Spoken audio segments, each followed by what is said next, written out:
2002 সালে সর্বমোট 82টি সিনেমা মুক্তি পেয়েছিল। এই 82টি সিনেমার মধ্যে কোন 10টি সিনেমা সবচেয়ে বেশি সিনেমা হলে চলেছিল এবং 2002 সালের শীর্ষ আয়কারী সিনেমাগুলোর মধ্যে কোন 10টি সিনেমা জায়গা করে নিয়েছিল, চলুন আজকের এই ভিডিওতে দেখে নেওয়া যাক।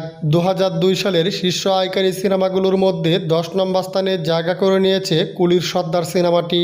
আলেকজান্ডার পলি, অমিতাভ বচ্চন, ময়ূরী, শাহনাজ, ঝুমকা ও মিশা সওদাগর অভিনীত কুলির সর্দার এই সিনেমাটি 2002 সালের ঈদ উল ফিতরে মাত্র 26টি সিনেমা হলে মুক্তি পায়। 2002 সালের ছবি কুলির সর্দার এই সিনেমাটি 2003 সালের মাঝামাঝি অর্থাৎ কুলির সর্দার সিনেমাটির মুক্তির 6 মাস পর 28টি সিনেমা হলে চলছিল। এম এ রহিম পরিচালিত কুলির সর্দার সিনেমাটি মাত্র 24 সপ্তাহে 600+ সিনেমা হলে চলেছিল।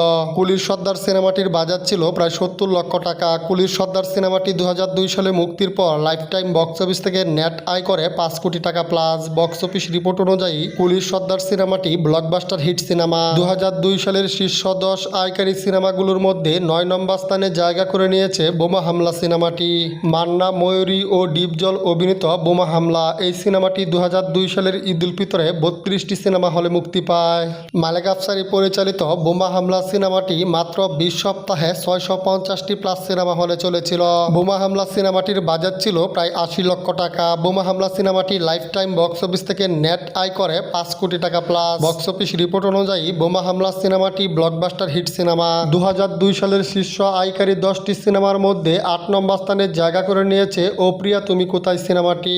রিয়াজ, শাকিব খান ও শাবনূর অভিনীত ও প্রিয়া তুমি কোথায় এই সিনেমাটি 2002 সালের ঈদ উল ফিতরে 32টি সিনেমা হলে মুক্তি পায়। শাহাদাত হোসেন লিটন পরিচালিত ও প্রিয়া তুমি কোথায় এই সিনেমাটি মাত্র 22 সপ্তাহে 660টি প্লাস সিনেমা হলে চলেছিল।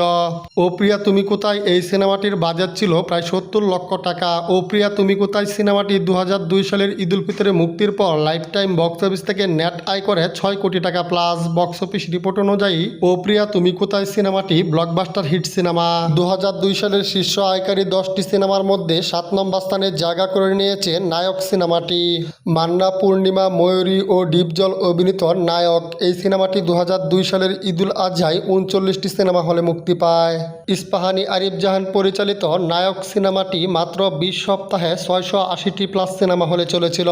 নায়ক সিনেমাটির বাজার ছিল প্রায় 90 লক্ষ টাকা। নায়ক সিনেমাটি 2002 সালের ঈদ উল আজহায় মুক্তির পর লাইফ টাইম বক্স অফিস থেকে নেট আয় করে 6 কোটি টাকা প্লাস। বক্স অফিস রিপোর্ট অনুযায়ী নায়ক সিনেমাটি ব্লকবাস্টার হিট সিনেমা। 2002 সালের শীর্ষ 10 আয়কারী সিনেমাগুলোর মধ্যে 6 নম্বর স্থানে জায়গা করে নিয়েছে হৃদয়ের বন্ধন সিনেমাটি। রিয়াজ, আমিন খান, শাবনূর, কেয়া ও রাজীব অভিনীত হৃদয়ের বন্ধন এই সিনেমাটি 2002 সালের ঈদ উল আজহায় 37টি সিনেমা হলে মুক্তি পায়। এফআই মানিক পরিচালিত হৃদয়ের বন্ধন সিনেমাটি মাত্র 20 সপ্তাহে 660টি প্লাস সিনেমা হলে চলেছিল এবং সিনেমা হলে খুব ভালো দর্শক টেনেছিল হৃদয়ের বন্ধন সিনেমাটি। হৃদয়ের বন্ধন এই সিনেমাটির বাজেট ছিল প্রায় 80 লক্ষ টাকা। হৃদয়ের বন্ধন সিনেমাটি 2002 সালের ঈদ উল আজহায় মুক্তির পর লাইফ টাইম বক্স অফিস থেকে নেট আয় করে 6 কোটি টাকা প্লাস। বক্স অফিস রিপোর্ট অনুযায়ী হৃদয়ের বন্ধন সিনেমাটি ব্লকবাস্টার হিট সিনেমা। 2002 সালের শীর্ষ আয়কারী 10টি সিনেমার মধ্যে 5 নম্বর স্থানে জায়গা করে নিয়েছে ধ্বংস সিনেমাটি। মান্না, পূর্ণিমা, সাদেক বাচ্চু ও মিশা সওদাগর অভিনীত ধ্বংস এই সিনেমাটি 2002 সালের ঈদ উল ফিতরে 32টি সিনেমা হলে মুক্তি পায়। বদিউল আলম খোকন পরিচালিত ধ্বংস সিনেমাটি মাত্র 24 সপ্তাহে 720টি প্লাস সিনেমা হলে চলেছিল এবং সিনেমা হলে খুব ভালো দর্শক টেনেছিল ধ্বংস সিনেমাটি। ধ্বংস সিনেমাটির বাজার ছিল প্রায় 90 লক্ষ টাকা। ধ্বংস সিনেমাটি 2002 সালের ঈদ উল ফিতরে মুক্তির পর লাইফ টাইম বক্স অফিস থেকে নেট আয় করে 7 কোটি টাকা প্লাস। গ্রস আয় করে 28 কোটি টাকার উপরে। বক্স অফিস রিপোর্ট অনুযায়ী ধ্বংস সিনেমাটি ব্লকবাস্টার হিট সিনেমা। 2002 সালের শীর্ষ 10 আয়কারী সিনেমাগুলোর মধ্যে 4 নম্বর স্থানে জায়গা করে নিয়েছে মাস্তানের উপর মাস্তান সিনেমাটি।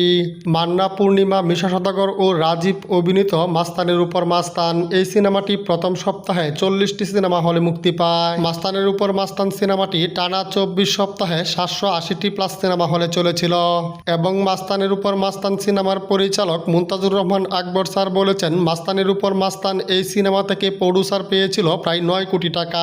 শুধু তাই নয়, মাস্তানের উপর মাস্তান এই সিনেমাটির বাজেট নাকি ছিল 3 কোটি টাকা। বক্স অফিস রিপোর্ট অনুযায়ী মাস্তানের উপর মাস্তান সিনেমাটি ব্লকবাস্টার হিট সিনেমা। 2002 সালের শীর্ষ আয়কারী 10টি সিনেমার মধ্যে 3 নম্বর স্থানে জায়গা করে নিয়েছে স্বামী স্ত্রীর যুদ্ধ সিনেমাটি।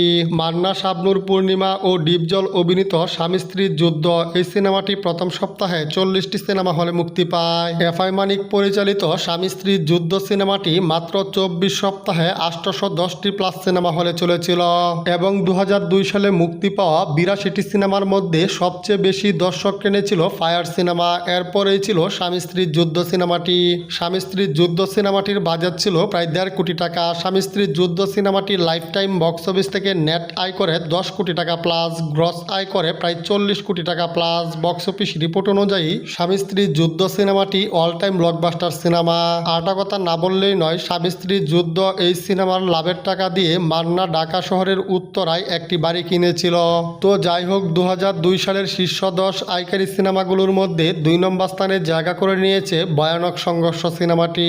মান্না, মৌসুমী ও ডিপজল অভিনীত ভয়ানক সংঘর্ষ এই সিনেমাটি 2002 সালের ঈদুল আজহায় রেকর্ড পরিমাণ 78টি সিনেমা হলে মুক্তি পায়। মুনতাজুর রহমান আকবর পরিচালিত ভয়ানক সংঘর্ষ সিনেমাটি মাত্র 15 সপ্তাহে 900 প্লাস সিনেমা হলে চলেছিল। ভয়ানক সংঘর্ষ সিনেমার পরিচালক মুনতাজুর রহমান আকবর স্যার বলেছেন, ভয়ানক সংঘর্ষ সিনেমা থেকে প্রযোজক প্রায় 12 কোটি টাকার উপরে প্রফিট করেছিল। বক্স অফিস রিপোর্ট অনুযায়ী ভয়ানক সংঘর্ষ সিনেমাটি all time blockbuster cinema.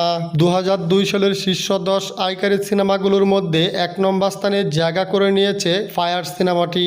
Fire সিনেমার প্রযোজক ও পরিচালক মোহাম্মদ হোসেন স্যারের সাথে কথা বলেছিলাম। তিনি বলেছেন, ফায়ার সিনেমা থেকে তিনি পেয়েছেন মাত্র 2 কোটি টাকা, যা পুরা হাস্যকর একটা কালেকশন। তো যাই হোক, ফায়ার ছবির ব্যবসা নিয়ে পত্রিকাতে সরাসরি উল্লেখ করা হয়েছিল। মোহাম্মদ হোসেন পরিচালিত ফায়ার সিনেমাটি গত 2-3 বছরের বাংলা ছবির ব্যবসার রেকর্ড ভেঙে ফেলেছে। তার মানে গুন্ডা নম্বর 1, আম্মাজান ও খবর আছে, এই 3টি সিনেমার ব্যবসায়িক রেকর্ড ভেঙে দিয়েছিল ফায়ার সিনেমাটি। শুধু তাই নয়, ফায়ার সিনেমাটির ব্যবসার ধাক্কায় একের পর এক সিনেমা বক্স অফিসে ফ্লপ হয়েছিল। ফায়ার সিনেমার ব্যবসা দেখে অনেক প্রযোজকরা সিনেমায় মুক্তি দেয়নি। মালেক আফসারী স্যার বলেছেন, এরকম ঘটনা গত 5 বছরেও দেখা যায়নি। শুধু তাই নয়, ফায়ার সিনেমার ধাক্কায় কাজী হায়াতের ইতিহাস সিনেমাটিও বক্স অফিসে খুবই কম ব্যবসা করে। আমরা অনেকেই মনে করি ইতিহাস সিনেমাটা বাম্পার হিট বা সুপার হিট। সত্যিকার অর্থে ইতিহাস সিনেমাটা বক্স অফিসে হিট হয়েছিল এবং এই সিনেমাটার নেট আয় ছিল সর্বোচ্চ 2.5 থেকে 3 কোটি টাকা। তো ভিউয়ার্স, আপনাদের দৃষ্টিতে ফায়ার সিনেমাটা কত টাকা নেট আয় করেছিল এবং কত টাকা গ্রস আয় করেছিল কমেন্ট বক্সে জানিয়ে দিন।